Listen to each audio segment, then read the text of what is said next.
Polis İctimai Palatanın Bakının mərkəzində Nizaminin abidəsi olan bağda və ona bitişik ərazidə keçirdiyi aksiyanı amansızlıqla dağıdıb.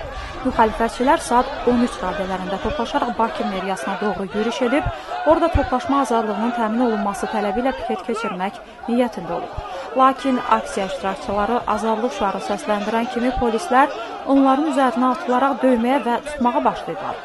Polis yoldan keçənlər də daxil olmaqla potensial aksiya iştirakçısı hesab etdiyi hər kəsin qarşısını kəsib, onları saxlayıb. Saxlananları maşınlara əyləşdirərək aparıblar. Polisin təzyiqi ilə üzləşən aksiyaçılardan birinin ürəyi gedib. Polis qadınlara qarşı daha çox zorakılıq edib. Fəal qadınlar saxlanılaraq ərazidən uzaqlaşdırılıblar. 20-yə yaxın aksiyaçının saxlandığı bildirilir. Bununla belə ayrı-ayrı qruplara bölünən müxalifətçilər başqa yerlərdə etiraz aksiyalarını davam etdiriblər.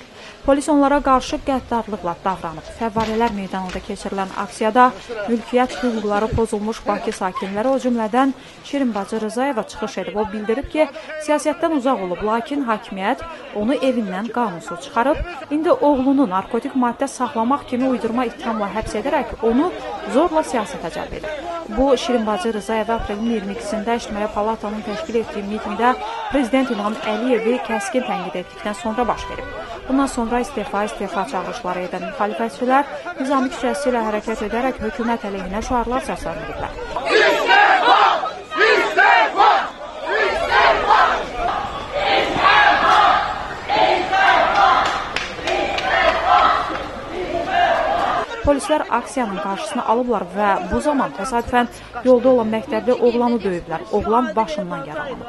Qeyd edək ki, bugünkü aksiyanı Avropa Birliyinin, Avropa Şurasının, digər beynəlxalq qurumların nümayəndələri Norveç səfiri müşahidə edib. Aksiyada yerli və xarici fotoqraflar, jurnalistlər çəkiliş aparıblar.